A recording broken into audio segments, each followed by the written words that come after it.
teman-teman semua, welcome to my channel. Pensilnya Pena Channel. Kali ini saya akan membahas sesuatu yang banyak dipertanyakan oleh orang-orang, yaitu apa itu indigo?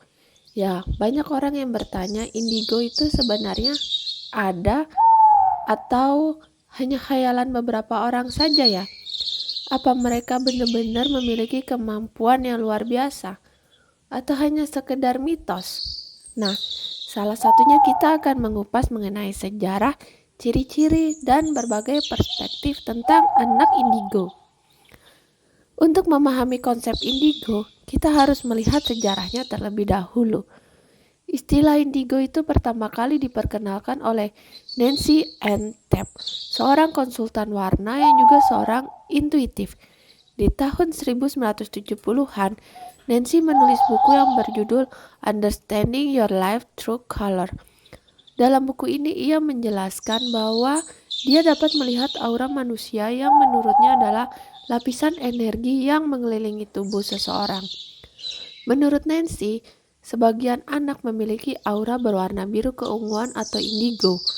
Ia menyebut anak-anak ini membawa misi khusus untuk membantu mengubah dunia ke arah yang lebih baik. Teori ini kemudian berkembang pesat di kalangan komunitas New Age terutama di Amerika Serikat dan Eropa. Di tahun 1982 itu sendiri, buku The Indigo Children, The New Kids Have Arrived karya Lee Carroll dan Jan Tauber membawa konsep ini ke tingkat yang lebih populer. Buku ini berisi testimoni orang tua yang percaya bahwa anak mereka adalah indigo.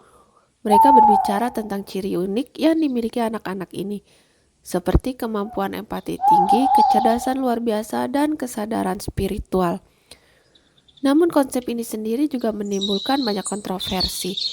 Beberapa pihak menganggap bahwa istilah indigo hanyalah label baru untuk anak yang memiliki gangguan perhatian, seperti ADHD, atau yang menunjukkan sifat unik yang sebenarnya umum. Meskipun begitu, pengaruh konsep ini sangat besar. Bahkan dalam beberapa budaya, teori ini diadopsi dan dikaitkan dengan kepercayaan lokal tentang anak-anak spesial yang memiliki hubungan spiritual lebih dalam dengan alam dan dunia lain. Ciri-ciri anak indigo sendiri ada 8 ciri yang paling utama yang paling sering disebut karakteristik anak indigo.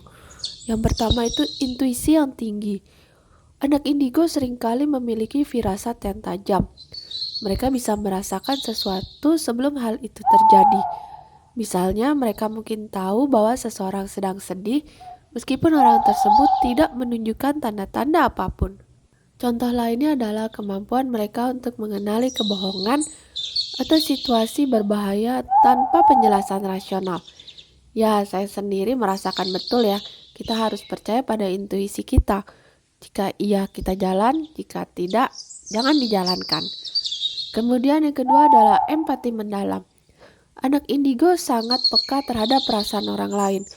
Mereka bisa merasakan energi negatif maupun positif di sekitar mereka.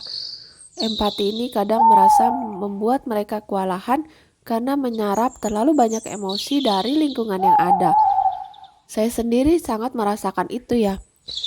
Ketika kita terlalu merasakan empati seseorang, dengan melihat dia saja kita langsung tahu auranya kalau mereka sedang ada masalah meskipun mereka sedang tutup-tutupi. Kadang-kadang kita sendiri bila berdekatan dengan mereka kita merasa lelah sampai kadang-kadang pundak itu rasanya berat seperti menyerap energi mereka, apalagi kalau mereka curhat kepada kita. Ya, jadi gimana ya? Kalau anak indigo itu lebih merasakan sesuatu yang mungkin orang tidak lihat. Kadang-kadang kita suka dianggap orang aneh di lingkungan sekitar karena dianggap kita punya dunia sendiri. Padahal ya kita hanya menikmati yang mungkin orang tidak tahu apa yang kita rasakan gitu. Kemudian kreativitas yang luar biasa. Anak indigo rata-rata sering memiliki bakat seni, musik, ataupun penulisan yang menonjol. Mereka juga sering berpikir di luar kotak dan dapat memberikan solusi unik untuk masalah. Keempat adalah kesadaran spiritual tinggi. Mereka memiliki hubungan mendalam dengan dunia spiritual dan sering mempertanyakan makna hidup. bahkan melaporkan pengalaman spiritual seperti berbicara dengan entitas yang tak kasat mata. Ya, saya sendiri merasakan betul ya soal ini. Kadang-kadang kita sendiri nggak bisa membedakan yang mana manusia, yang mana bukan. Cuman orang suka melihat kita ini sesuatu yang aneh. Mereka melihat kita ini bengong. Padahal kita tidak bengong, hanya kita sedang berkomunikasi dengan mungkin yang tidak semua orang bisa melihat ataupun merasakan itu. Yang kemudian kelima adalah menentang otoritas. Anak indigo ini sulit menerima aturan yang dianggap tidak masuk akal. Mereka sering mempertanyakan otoritas dan lebih memilih sistem yang adil. Kemudian yang keenam adalah sensitivitas terhadap lingkungan. Mereka peka terhadap cahaya, suara keras, ataupun energi di sekitar mereka. Ya, saya sendiri merasakan betul bahwa ketika di suara keras itu rasanya sangat annoying gitu ya. Kemudian yang ketujuh adalah kemampuan supernatural. Beberapa diklaim memiliki kemampuan seperti telepati ataupun melihat masa depan. Ini saya juga setuju. Cuman sebaiknya kita tidak memberitahukan orang apa yang kita lihat. Kalau istilah orang Jawa, pamali. Kecuali orang itu benar-benar perlu dibantu ya. Tapi kembali lagi, itu tergantung kepada persepsi teman-teman. Apakah ingin mengungkapkan atau tidak yang dia lihat, yang mungkin orang lain tidak lihat. Kemudian yang ke-8 adalah rasa keadilan yang tinggi. Mereka sangat peduli dengan keadilan sosial dan sering memperjuangkan hak orang lain. Namun penting untuk diingat bahwa ciri-ciri ini tidak selalu menjadi tanda indigo ya. Banyak juga yang memiliki sifat di luar ini. Nah, sekarang kita bahas mengenai fenomena indigo dari sudut pandang ilmiah. Banyak psikologi yang percaya bahwa anak-anak yang disebut indigo itu sebenarnya adalah anak dengan karakteristik psikologis tertentu, seperti ADHD atau gangguan spektrum autisme. Beberapa sifat seperti kreativitas tinggi dan empati mendalam bisa dijelaskan secara ilmiah. Selain itu, beberapa teori indigo dianggap sebagai efek dari fenomena sosial. Label indigo mungkin digunakan untuk menggantikan diagnosis yang seringkali dianggap negatif. Banyak budaya memiliki konsep tentang anak spesial yang mirip dengan indigo. Misalkan saja di Asia, beberapa anak dianggap terbekati dengan kemampuan supranatural.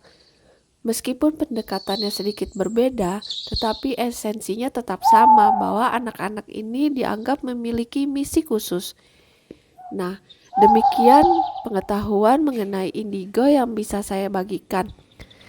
Mungkin belum banyak menjawab pertanyaan teman-teman semua mengenai sebenarnya bagaimana sih ciri anak indigo. Untuk anak-anak indigo di luar sana, keep fight ya. Mungkin beberapa orang lain melihat kita itu sebagai sesuatu yang aneh. Tapi saya percaya kita tidak aneh. Mungkin kita hanya diberi sedikit kelebihan yang orang-orang tidak bisa tidak bisa melihat, cuman kita bisa merasakan. Ya, semoga dengan apa yang kita miliki, teman-teman bisa membantu orang lain yang memang memerlukan bantuan kita. Demikian cerita dari saya kali ini. Semoga dapat membantu menambah pengetahuan teman-teman semua ya. Sampai jumpa lagi, sampai ketemu lagi di cerita-cerita berikutnya. Terima kasih.